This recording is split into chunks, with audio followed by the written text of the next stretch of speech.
Halo semuanya, selamat datang di channel Triple X Things, channel yang akan berbagi berbagai informasi dan membahas hal-hal menarik lainnya dari seluruh penjuru dunia.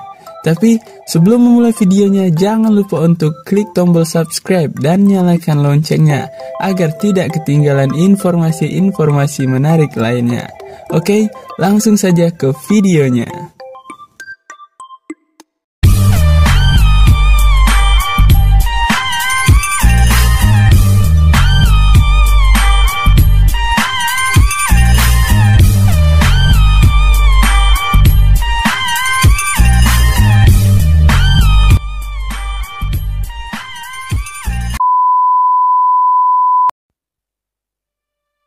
Turkmenistan juga dikenal sebagai Turkmenia.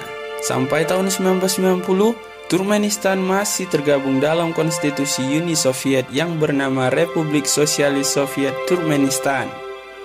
Turkmenistan terletak di Asia Tengah dan berbatasan langsung dengan Iran di selatan, Afghanistan di tenggara, Uzbekistan di utara, Kazakhstan di barat laut, dan Laut Kaspia di barat.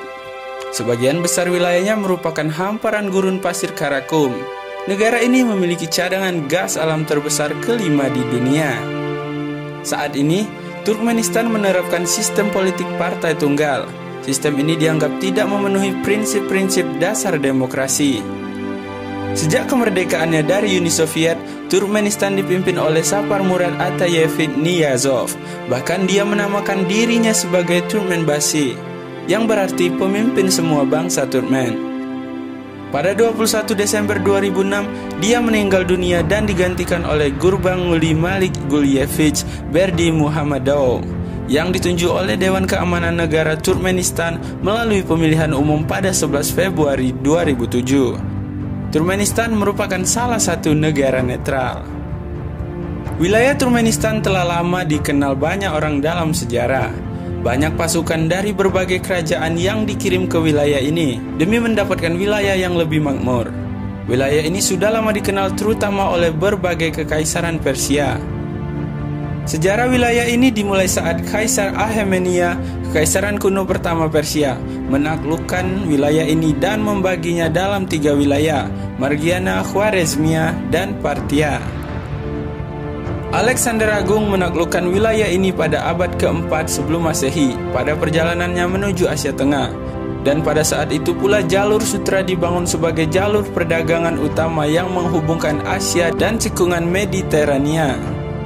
Beberapa abad kemudian, berdiri Kekaisaran Parthia Persia dan membangun ibu kotanya di Nisa, situs warisan dunia UNESCO di Turkmenistan, yang saat ini berada sekitar 18 km ke arah barat daya Ashgabat. Setelah kejatuhan Kekaisaran Parthia, wilayah ini kerap kali diduduki oleh berbagai kekaisaran Iran untuk beberapa abad. Pada abad ke-7 Masehi, bangsa Arab menaklukkan wilayah ini dan sekaligus memperkenalkan Islam dan juga budaya Timur Tengah. Turkmenistan mulai dikenal luas ketika Khalifah Ma'mun ar-Rasyid dari dinasti Bani Abayisa memindahkan ibu kota kerajaan Khorasan Raya ke Merv, situs warisan dunia UNESCO di Turkmenistan. Pada pertengahan abad ke-11, Kekaisaran Turki Seljuk memusatkan kekuasaan wilayahnya di Turkmenistan dalam upaya untuk meluaskan wilayah kekaisarannya hingga Khorasan. Pada pertengahan abad ke-12, kekuasaan Kekaisaran Turki Seljuk pun jatuh yang dikalahkan oleh Genghis Khan, yang pada masa itu berhasil merebut kekuasaan di wilayah timur Laut Kaspia dalam rangka pengembaraannya ke barat. 7 abad kemudian, bangsa Turkmen hidup di bawah kekuasaan berbagai kekaisaran dan perang antar suku. Sekitar abad ke-17 dan ke-19 Masehi, kekuasaan di Turkmenistan diperebutkan oleh Kekaisaran Persia, kekahanan Khiva, para emir dari Bukhara, dan penguasa Afghanistan. Selama masa ini, pemimpin spiritual Turkmen, Maxim Guli Viragi, terkenal karena upaya untuk menjaga kebebasan dan otonomi bagi rakyatnya. Pada saat itu, wilayah yang luas di Asia Tengah, termasuk Turkmenistan, belum dipetakan dan hampir tidak dikenal secara luas oleh bangsa Eropa dan dunia Barat. Persaingan untuk menguasai wilayah tersebut antara Kekaisaran Inggris dan Kekaisaran Tsar Rusia ditandai dengan permainan besar. Sepanjang penaklukan mereka di Asia Tengah, Rusia disambut dengan perlawanan yang paling berat oleh Turkmenistan. Bagaimanapun juga, pada tahun 1894, Rusia telah dapat menancapkan pengaruhnya di Turkmenistan dan memasukkan wilayah itu ke dalam wilayah kekaisarannya. Masa Uni Soviet. Berdasarkan perjanjian Anglo-Rusia 1907, perang antara Kekaisaran Rusia dengan Kekaisaran Inggris di Asia Tengah pun usai. Sejak saat itu, Turkmenistan berada penuh dalam kekuasaan Kekaisaran Besar Rusia. Berbagai pengaruh dari budaya Rusia, termasuk bahasa pun mulai diperkenalkan kepada bangsa Turkmen. Revolusi Oktober 1917 yang terjadi di Rusia dan ketidakseimbangan politik menyebabkan keinginan bangsa Turkmen mendeklarasikan Republik Sosialis Soviet Turkmenistan, salah satu dari 6 republik di Uni Soviet. Perubahan besar terjadi dalam kehidupan bangsa Turkmen. Bangsa Turkmen pun didorong untuk sekuler dan mengadaptasi cara berpakaian bangsa Eropa. Aksara yang digunakan dalam bahasa Turkmen pun diganti dari aksara Arab kuno ke Latin, dan pada akhirnya menggunakan aksara Kiril.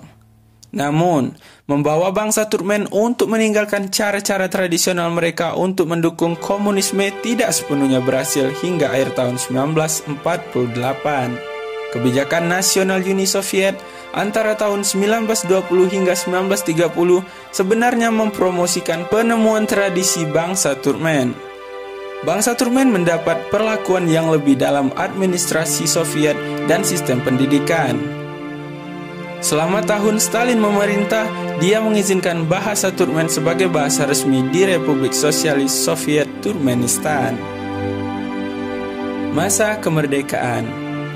Ketika Uni Soviet mulai runtuh, Turkmenistan dan Republik Asia Tengah lainnya cemas akan keadaan negara karena mereka membutuhkan kekuatan ekonomi dan pasar umum dari Uni Soviet untuk bisa mencapai kemakmuran. Namun demikian, Turkmenistan mengumandangkan kemerdekaannya pada tanggal 27 Oktober 1991 dan merupakan republik terakhir Soviet yang memisahkan diri. Pada tahun 1991, Turkmenistan bergabung dalam Persemakmuran Negara-Negara Merdeka, sebuah organisasi internasional yang anggotanya terdiri dari negara-negara pecahan Uni Soviet.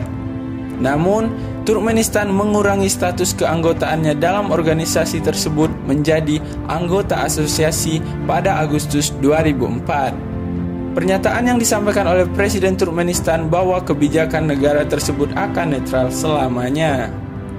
Pemimpin lama Republik Sosialis Soviet Turkmenistan, Saparmurat Niyazov, menjadi presiden pertama Turkmenistan setelah keruntuhan Uni Soviet. Di bawah kepemimpinannya, hubungan antara bangsa Rusia dan Turkmen sangat dingin.